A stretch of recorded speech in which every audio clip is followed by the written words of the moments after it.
Allahu Akbar, Allahu Akbar. Ada sebab Allah. ya dari beberapa referensi yang saya cari yang menyebabkan rezeki kita itu sepatutnya sudah dijamin oleh Allah ada, tapi kenapa kemudian hidup kita terlalu berat? Kenapa tidak mudah? Orang lain mudah sekali mendapatkan rezeki.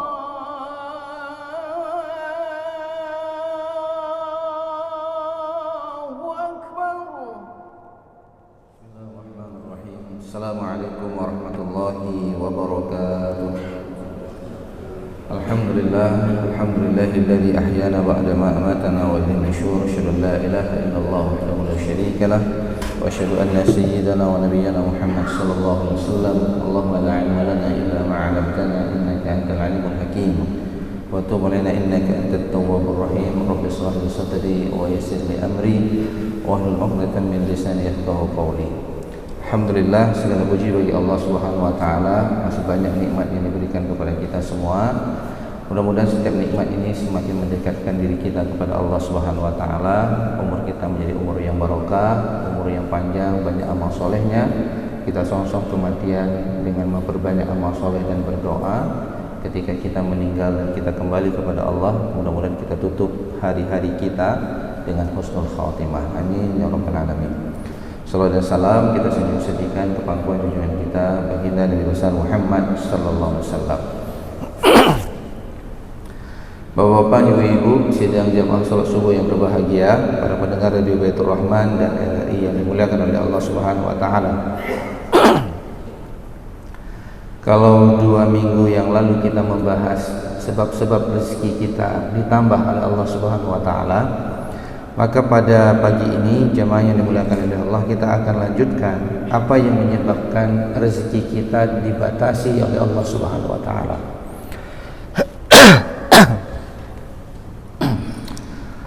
Allah Subhanahu wa taala berfirman di dalam Al-Qur'an, Allah yabsutur rizqa liman yasha'u wa yaqdir wa farihu bil hayatid dunya wa mal hayatud dunya fil akhirati illa mata'. Dalam surah Ar-Ra'd ayat 26, Allah Subhanahu wa taala menggambarkan kepada kita bahwa Allah Subhanahu wa taala memberikan rezeki kepada siapapun yang Ia kehendaki, wa yaqdir, dan juga membatasi. Dari ayat ini dapat kita fahami bahwa rezeki itu bisa diluaskan dan rezeki itu bisa dibatasi oleh Allah Subhanahu wa taala. Jadi dalam kaidah kita sebagai seorang muslim, kita meyakini bahwa rezeki itu telah dijamin oleh Allah. Apakah dalam jumlah yang besar atau sebaliknya rezeki itu dijamin oleh Allah tapi dibatasi. Kalau kemarin kita membahas apa yang menyebabkan rezeki kita diluaskan oleh Allah Subhanahu wa taala, boleh jadi karena kesolihan kita, boleh jadi karena istri dan anak-anak kita, kemudian juga boleh jadi dikarenakan usaha yang kita lakukan. Jadi tidak hanya rezeki kita bertambah itu dikarenakan kemampuan usaha kita, profesionalisme kita, tapi juga ketakwaan, kedekatan, kesyukuran, ibadah yang kita lakukan kepada Allah itu bisa mendatangkan rezeki. Begitu juga kemudian kedudukan istri dan anak-anak yang Allah titipkan kepada kita itu juga kemudian bisa menjadi sumber rezeki yang menambah pendapatan income kita. Maka jemaah yang dimuliakan oleh Allah Subhanahu wa taala, sebaliknya ada asbab, ada penyebab yang menyebabkan rezeki kita itu seret ataupun rezeki kita itu dibatasi oleh Allah Subhanahu wa taala. Kalau kemudian Allah berfirman misalnya di dalam surah Al-A'raf ayat 26, walau anna ahlal qura amanu wattaqaw la fatahna 'alaihim barakatim minas sama'i wal ardh walakin kadzdzabu fa akhadnahum bima kanu yaksibun. Di sini Allah katakan, andaikan penduduk negeri, penduduk sebuah kampung beriman dan bertakwa kepada Allah, pastilah kami melimpahkan kepada mereka keberkahan rezeki dari langit dan di bumi. Walakin kadzdzabu, akan tetapi mereka mendustakan ayat-ayat Allah. Fa akhazna bima kanu yaksibun, maka Allah timpakan sebuah balapetaka kepada mereka terhadap amal yang mereka lakukan. Jadi ketakwaan, kebaikan, kesolihan mendatangkan keberkahan rezeki, Sebaliknya, kekufuran kepada Allah itu menyebabkan datangnya kesulitan dalam kehidupan. Di dalam ayat yang lain misalnya, ini untuk menjelaskan bahwa ada sebab ya dari beberapa referensi yang saya cari yang menyebabkan rezeki kita itu sepatutnya sudah dijamin oleh Allah ada. Tapi kenapa kemudian hidup kita terlalu berat? Kenapa tidak mudah? Orang lain mudah sekali mendapatkan rezeki, hartanya bertambah, dia hidup bahagia, kemudian dia hidup dengan penuh ketenangan. Tapi ada orang yang kemudian sangat sulit hidupnya. Nah, di sini di dalam surah yang lain misalnya Al-Maidah ayat 65 dan 66 juga Allah Subhanahu wa taala mengatakan walau anna ahlal kita amanu wattaqau lakafarna anhum sayyi'atihim wa ladkhalnahum jannatin na'im walau annahum aqamut taurah wal injil wa ma unzila ilaihim min rabbihim la akalu min fawqihim wa min tahti arjulihim wa minhum ummatun muqtasidah wa katsirun minhum sa'a ma ya'malun. Di sini Allah Subhanahu wa taala, jamaah yang dimuliakan oleh Allah, menjelaskan kepada kita, seandainya ahli kitab beriman dan bertakwa, tentulah kami tutup atau hapuskan kesalahan-kesalahan mereka, dan tentulah kami masukkan mereka ke dalam surga yang penuh dengan kenikmatan. Pada ayat berikutnya Allah katakan, dan sekiranya mereka sungguh-sungguh menjalankan hukum yang ada dalam Taurat, yang ada di dalam Injil dan Al-Quran yang diturunkan kepada mereka, niscaya mereka akan mendapatkan makanan dari atas dan dari bawah kaki mereka. Jadi ketaatan kita kepada Al-Quran, ketaatan kita kepada apa yang diperintahkan oleh Allah Subhanahu wa taala menyebabkan rezeki itu dimudahkan oleh Allah, dari atas dapat, dari bawah dapat. Nah, jemaah yang dimuliakan oleh Allah, sebaliknya mafhum mukhalafahnya, ketika kita menjauhi Al-Quran, ketika kita jauh dari Allah, maka jatah makanan yang mudah kita dapat itu menjadi sulit. Nah, jemaah yang dimuliakan oleh Allah Subhanahu wa taala, saya mencatat ada 8. Ini waktu kita terlalu panjang kalau saya jelaskan ini semuanya. Saya coba akan menjelaskan dalam pembahasan yang singkat tapi padat. Yang pertama, apa yang menyebabkan rezeki kita itu sulit untuk kita dapatkan, sulit untuk bertambah? Yang pertama adalah syirik. Syirik kepada Allah Subhanahu wa taala. Jemaah yang dimuliakan oleh Allah, kita meyakini bahwa Allah sebagai Rabb kita, Khalik yang menciptakan kita. Tapi kita tidak yakin Allah sebagai pemberi rezeki kepada kita. Allah menamakan dirinya dalam Asmaul Husna Al-Khaliq, juga Allah menamakan dirinya Ar-Razzaq. Jadi Allah menamakan dirinya pencipta, dan itu kita yakini Allah sebagai pencipta. Tapi ketika Allah sebagai Ar-Razzaq, sebagai pemberi nikmat, memberi rezeki, ini kadang-kadang enggak duduk dalam keyakinan kita. Sehingga kemudian kita lebih mengiba-iba kepada orang, kepada bos, takut kehilangan jabatan kalau kita kemudian tidak lurus sesuai dengan apa yang diperintahkan oleh Allah. Jadi sebenarnya akidah kita itu bergeser. Kalau kita yakin sebagai Allah sebagai pencipta, kita tidak yakin Allah itu sebagai pemberi rezeki, padahal Allah itulah yang menjamin rezeki kita.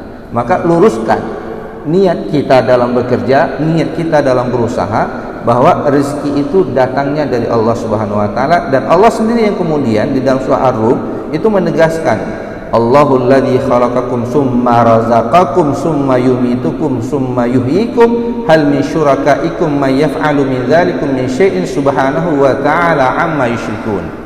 Di sini Allah Subhanahu wa taala mengatakan Allah lah yang menciptakan kalian, kemudian memberikan rezeki kepada kalian, kemudian mematikan kalian, kemudian menghidupkan kalian. Adakah di antara kalian sekutunya dengan Allah itu yang dapat berbuat sesuatu dari yang demikian? Maha suci Allah dan maha tinggi dari apa yang mereka persekutukan. Di sini Allah tegaskan mengatakan Allah yang memberikan rezeki. Ada enggak zat lain sekutu Allah yang bisa memberikan rezeki kepada kalian? Maka ketika kemudian akidah kita bergeser, kita bergantung kepada manusia, kita bergantung kepada benda, tidak bergantung kepada Allah sebagai Ar-Razzaq, disitulah kemudian salah satu yang menyebabkan rezeki kita tidak akan bertambah. Itu yang pertama. Yang kedua, kufur nikmat. Di dalam Al-Quran Allah Subhanahu wa ta'ala mengatakan, wa itta'adzana rabbukum la in syakartum la azidannakum wa la in kafartum inna adzabi lasyadid. Kamu bersyukur, nikmat ditambah. Kamu kufur, nikmat ditarik. Kalau awalnya kita dapat rezeki lalu kemudian kita nikmati, tidak menambah ketaatan dan kesalehan kita, bisa jadi rezeki itu akan berbalik menjadi musibah bagi kita. Maka jemaah yang dimuliakan oleh Allah, untuk melihat kita itu punya sifat syukur itu sederhana mendiagnosanya. Ada 3 saja. Yang pertama, muncul keyakinan dalam hati kita bahwa kita yakini nikmat itu datang dari Allah. Jadi ketika ada sesuatu yang kita dapatkan, langsung mulut kita mengucapkan alhamdulillah, hati kita mengatakan ya Allah, ini darimu ya Allah. Jadi secara hati. Yang kedua, lisan, kita puji Allah Subhanahu wa ta'ala. Dan yang ketiga, nampak Pak, apa dia? Amal solehnya bertambah. Jadi sujudnya bertambah, kehadirannya ke masjid bertambah, ibadahnya juga bertambah. Jadi ini untuk melihat apakah nikmat itu adalah datangnya dari Allah atau sebaliknya, itu istidraj. Itu insya Allah akan kita bahas pada pertemuan berikutnya. Kenapa ya? Orang itu maksiat terus tapi rezekinya tambah terus. Nampaknya dia semakin kaya. Kita semakin ke masjid makin gak ada duit. Nah, ini ada pembahasan tersendiri. Insya Allah pada pertemuan berikutnya kita akan melihat apa itu istidraj. Ya, bagaimana ciri-cirinya. Nanti kita lihat apakah kemudian nikmat yang Allah berikan kepada kita itu menjadi istidraj ataupun nikmat itu bahagian daripada nikmat yang Allah berikan karena Allah sayang sama kita. Yang ketiga, jemaah yang dimuliakan oleh Allah Subhanahu wa ta'ala, kikir dan bakhil. Pelit itu bisa menyebabkan rezeki kita terbatas. Rasulullah SAW bersabda, hadis diriwayatkan Muslim, Rasulullah mengatakan kepada Fatimah, apa yang dikatakan kepada qala Rasulullah SAW, anfaqi au anzahi au anfiqi wala tuhsi fayuhsiyallahu alaika wala tu'i fayu'iyallahu alaika. Ini peringatan Rasulullah kepada Fatimah, wahai Fatimah, bersedekahlah kamu dan jangan menghitung-hitung, karena Allah Subhanahu wa ta'ala menghitung-hitung pula pemberian kepadamu, dan janganlah kikir karena Allah pun akan kikir kepadamu. Maka jemaah yang dimuliakan oleh Allah Subhanahu wa ta'ala, jadilah pribadi ketika rezeki itu bertambah, berbagilah, jangan kikir, karena ketika kita berbagi, disitulah asbab rezeki kita ditambah oleh Allah. Sebaliknya, kalau kemudian kita menjadi orang yang bakhil dan kikir, itu akan menyebabkan pintu rezeki akan dibatasi oleh Allah Subhanahu wa ta'ala. Yang keempat, menafikan hak anak yatim. Jemaah yang dimuliakan oleh Allah, di dalam Al-Quran surah Al-Baqarah ayat 220 Allah Subhanahu wa ta'ala menjelaskan, wa yas'alunaka 'anil yatama qul islahul lahum khair wa in tukhalituhum fa ikhwanukum wallahu ya'lamu mufsida minal muslih walau sya'allahu la'anatakum innallaha azizun hakim. Jemaah yang dimuliakan oleh Allah, ketika ada yatim ada di sekitar kehidupan kita, di rumah kita, ada di tempat kerja kita, ada di lingkungan di mana kita punya aktivitas sehari-hari dalam mencari rezeki, lalu kita biarkan mereka hidup dalam keyatimannya, tidak ada bantuan, itu juga kemudian menyebabkan rezeki kita terbatas. Sebaliknya, ketika kita kemudian mau berbagi kepada mereka, maka jemaah yang dimuliakan oleh Allah Subhanahu wa ta'ala, di situ kemudian Allah juga akan membagi rezeki itu kepada kita. Mereka bertanya kepada anak yatim, maka katakanlah, mengurus urusan mereka secara patut adalah baik, dan jika kamu bergaul dengan mereka, maka mereka adalah saudaramu. Allah mengetahui siapa yang membuat kerusakan dari yang mengadakan perbaikan, dan jika Allah menghendaki, niscaya Allah mendatangkan kesulitan kepadamu. Maka jemaah yang dimuliakan oleh Allah, jangan pernah menyia-nyiakan anak yatim yang ada di sekitar kehidupan kita. Bantu mereka, doakan mereka, usap kepala mereka, rezeki akan bergetar dari langit, Allah akan bukakan kepada kita. Jamaah yang dimuliakan oleh Allah Subhanahu wa taala, juga yang kemudian menyebabkan rezeki itu terbatas adalah kita tidak menjaga kesehatan tubuh. Jamaah yang dimuliakan oleh Allah, dari mana kita bisa memahami ini? Karena menjaga kesehatan tubuh itu bahagian daripada mensyukuri nikmat Allah berikan kesehatan kepada kita. Ada orang yang kemudian bekerja 24 jam, Pak, atau dia bekerja terlalu berat, dia nggak berpikir terhadap kesehatannya sehingga berpengaruh kepada pola makan. Akhirnya dia sakit. Sakitnya dia menyebabkan rezekinya terbatas. Masih muda kerja sampai malam, besok pagi kerja lagi, nauzubillah makanan dia nggak jaga, kena diabetes masih muda, kena stroke masih muda. Pertanyaannya, dia masih bisa berusaha kemudian? Kalau dia jual jasanya nggak bisa dipakai lagi, akhirnya rezekinya terbatas. Dan Allah sudah mengingatkan, wa anfiqu fi sabilillah wa la tulqu bi aydikum ila tahlukah wa ahsinu innallaha yuhibbul muhsinin. Dan infakkanlah hartamu di jalan Allah, dan jangan kamu jatuhkan dirimu dalam kebinasaan dengan tangan sendiri, dan berbuat baiklah, sesungguhnya Allah menyukai orang-orang yang berbuat baik. Ini mengingatkan kita semua, Bapak Ibu yang dimuliakan oleh Allah. Jadi mencari rezeki dengan usaha itu adalah bahagian untuk mendapatkan rezeki itu sendiri. Tapi ketika kita bekerja 24 hours tidak istirahat, terlalu besar beban, maka itu juga yang akan menyebabkan terbatasnya rezeki kita. Kenapa? Karena kondisi tubuh kita tidak kuat lagi untuk menerima beban-beban kerja. Maka di sini jamaah yang dimuliakan oleh Allah, kita harus tawazun. Ada waktu tidur, ada waktu bekerja, ada waktu untuk beribadah kepada Allah Subhanahu wa taala. Jadi jangan semua difikirkan dunia, karena Allah katakan nikmat yang Allah berikan di dunia itu tidak ada sebanding dengan nikmat yang Allah janjikan di yaumil kiamat. Berikutnya jemaah yang dimuliakan oleh Allah, tidur di waktu pagi setelah subuh itu juga menyebabkan rezeki kita terbatas. Beda kalau Bapak sedang dengar ceramah subuh tidur, nah itu dapat pahala. Ini tidur, dan sekarang kita lihat anak-anak muda kita, saya sedih Pak, habis subuh itu pada tidur, takut, lebih sedih lagi, memang nggak sholat subuh dia. Kenapa? Dia kerja sampai jam 2 malam. Mahasiswa, pekerja, ya, yang punya kafe, ada yang buka kafe sebelum subuh untuk menyambut jamaah sholat subuh masjid raya. Nah ini habis sholat ini kita minum kopi nih kan, tapi dia nggak sholat Pak. Nah, ini nauzubillah min dzalik, apa yang dia cari? Nah, dari mana kita bisa dapatkan ini? Rasulullah SAW mengingatkan putrinya Fatimah, ya bunayyata qumi ishhadi rizqa rabbik wa la takuni minal ghafilin fa innallah yuqsimu arzaqan nas ma baina tulu'il fajri ila tulu'is syamsi.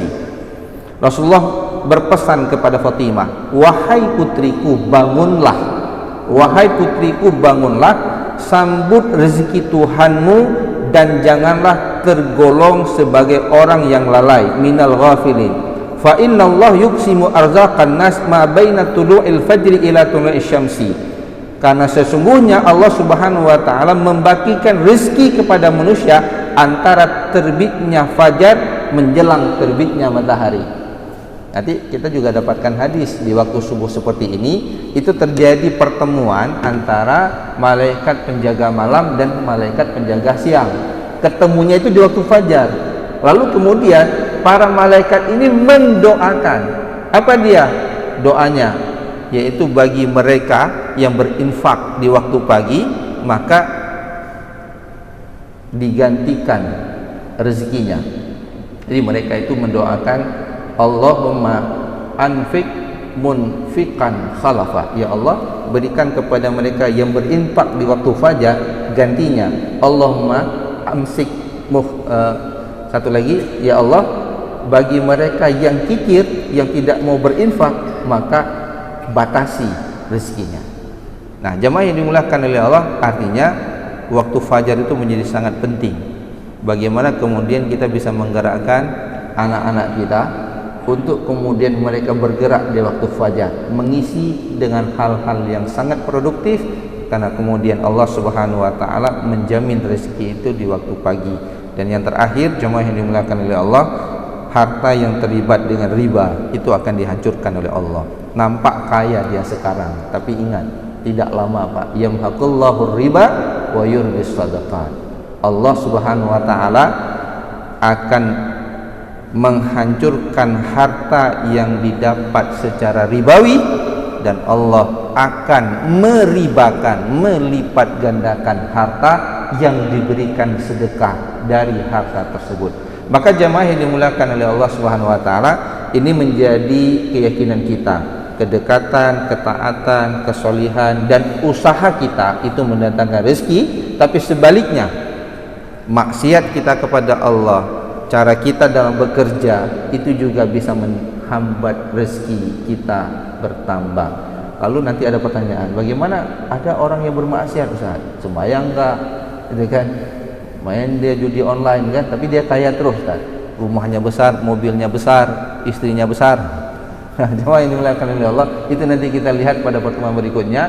Itu yang disebut dengan istidraj. Apa itu istidraj? Apa ciri-cirinya? Bagaimana bentuk terjadi dalam kehidupan? Insyaallah kita akan lanjutkan pada pertemuan berikutnya. Hadanallahu wa iyyakum ajma'in. Wallahu muwaffiq ila aqwamit thariq. Assalamualaikum.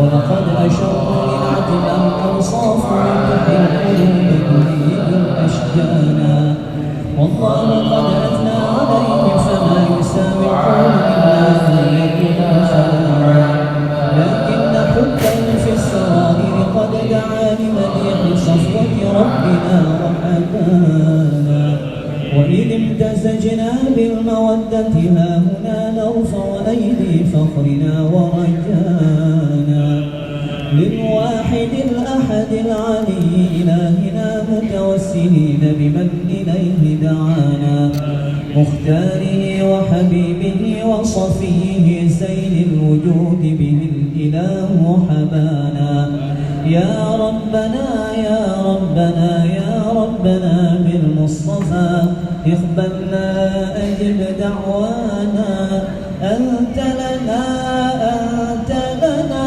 يا ذخرنا في هذه الدنيا وفي أخرانا أصلح لنا الأحوال واغفر ذنبنا ولا تؤاخذ رب إن أخطانا واسلك بنا في نهج طه المصطفى ثبت على قدم الحبيب خطانا أرنا بفضل منك طلعة أحمد في بهجة عين الرضا ترانا واربط به في كل حال حبلنا وحبال من ودى ومن والانا والمحسنين ومن أجاب نداءنا وذوي الحقوق وطالبا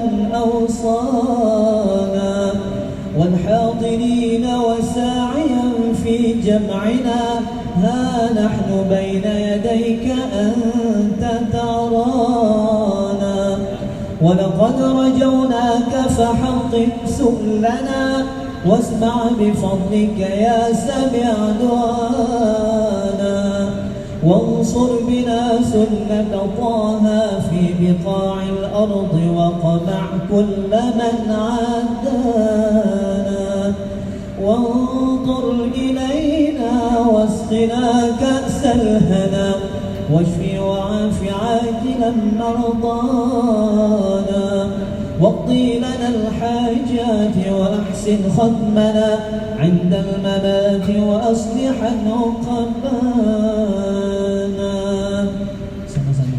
يا ربي واجمعنا وأحبابا لنا في ذلك الفردوس يا رجوانا يا ربي واجمعنا وأحبابا لنا في ذلك الفردوس يا رجوانا يا ربي واجمعنا وأحبابا لنا في دارك الفردوس يا رجوانا بالمصطفى صل عليه وآله ما حركت ريح الصبا أغصانا سبحان ربك رب العزة عما يصفون وسلام على المرسلين والحمد لله رب العالمين. الفاتحة.